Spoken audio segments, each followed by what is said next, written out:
As a disclaimer, I would just like to point out that myself and Will Nolte want to advise that the images you're about to see, though they are based on the real possible national security threat of North Korea, have been fictionally made up, and the images that you will see of us in the woods with weapons are toy weapons. They are not actual weapons, and all precautions were used to avoid any type of injury and maintain safety when we used some fireworks for explosives in our video. Thank you, and I hope you enjoy our final project. All right, people. This is called Operation Anio Wongbak, which in North Korean translates to no return. In this mission, there will only be 3 people in the world that have the knowledge of the mission itself, including me, Agent Mykert, and Mr. Robert S. Mueller III, the head of the FBI. President Obama cannot know about it yet. This is just strictly between the 3 of us, and will be given to him after the mission is accomplished. North Korean status in the last several weeks has really escalated, especially on a nuclear level. On April 5th, 2009, North Korea launched the supposed intelligence satellite into orbit, despite heavy global disapproval. And a lot of people believe that they're testing their missile range and their capability to reach different countries with their weaponry. And that angered everybody. So April 13, 2009, the leaders from the Security Council agreed to sanction North Korea and started a 6-nation disarmament talk. North Korea said that they'll restart their training and testing despite the U.S. presence in their country. And then on April 17, 2009, nuclear experts were ordered to the country, and the reactors were reactivated, and the nuclear program was revved up again, which ended the 6-nation disarmament talks, which obviously infuriated the UN.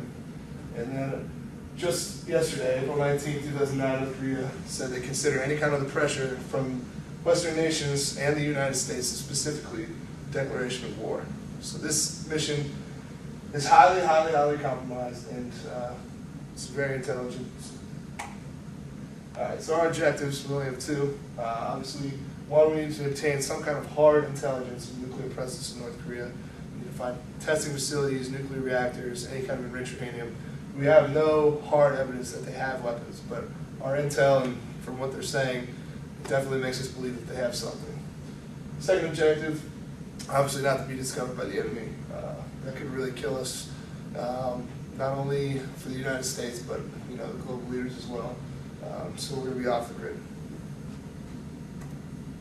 All right, this here is the different weapons that we believe they could have. Originally thought they just had the Scud-C nuclear ballistic missile, and the range is only 550 kilometers there, and would have no chance of reaching the United States, and only a couple surrounding nations. That's a single-stage missile. We weren't too worried about it. I mean, we kept it under deep secret, but we don't think they have that anymore. Then we thought they had the Tegodon 1, and that was much larger range, 3 times the range of the Scud-C. And it turns out now our intelligence is saying we have photo images of Tegodon 2 missiles, which some claim can have up to 15,000 kilometer range, which would be capable of reaching Anchorage or Alaska. So this is obviously, a big worry for the United States and national security threat. I'm going to turn it over to Agent Mykert now to talk about location. Thank you, Agent Nolte. I've been handling the actual operation itself, what's going to be going on. Right now we have a safe house in South Korea, in the capital of Seoul, where we will stay the evening, and then under the cover of night, approximately midnight, we will cross the border by sea, landing somewhere at the edge of this peninsula, and we'll have to trek the rest of the way into Haeju, where we believe the missiles are being kept. Another image right here, some satellite imagery.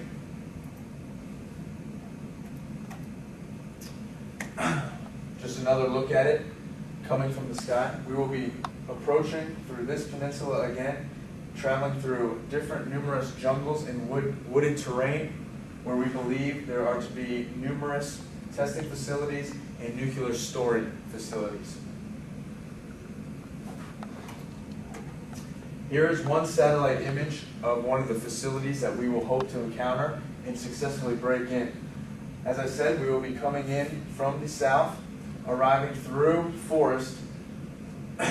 We have seen a large amount of activity, both trucks coming in through these highways and leaving through this highway.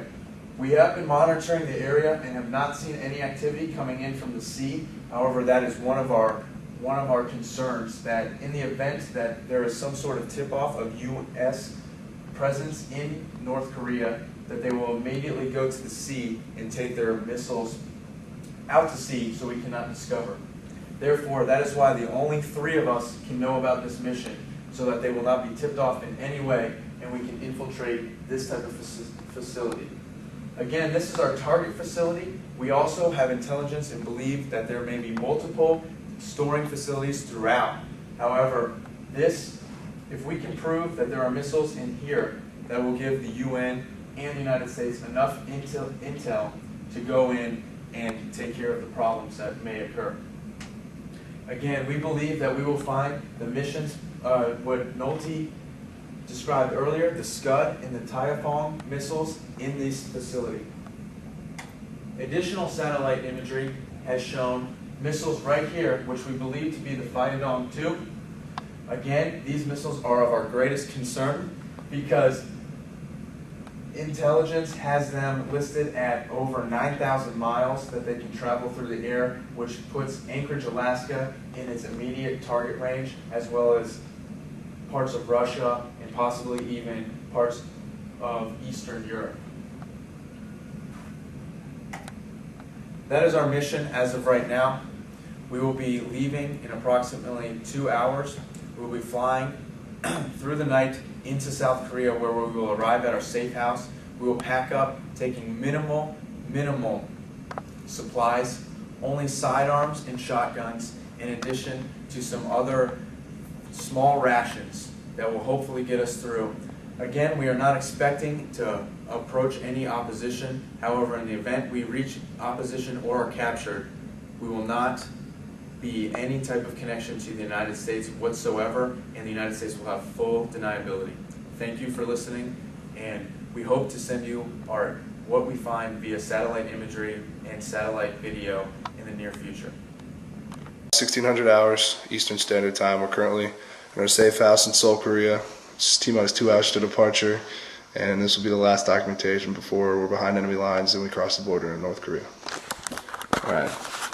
As you can see, we are taking very minimal supplies, only the bare necessities. Shotguns? 2 shotguns, check. Check. 2 sidearms, fully loaded. Check. Check it. Minimal artillery, explosives, in case we encounter any rebel forces.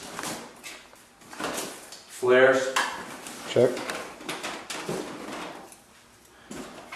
Night vision and flashlight. Operational. And minimal rations. In approximately 2 hours, we will be crossing into enemy lines and searching for our targets. We've crossed into North Korea without any opposition. As you can see, we're in the heart of the jungle. But according to our GPS, we should be at the exact location of one of their nuclear testing facilities. Unfortunately, it does not appear like anything is here. So you can see it's all barren jungle out here. Why don't you start looking over here and I'll check over here. According to our imagery, this is where the original testing facility was. Our intel seems to be either incorrect or we're in the wrong spot. Sergeant, I think I found something.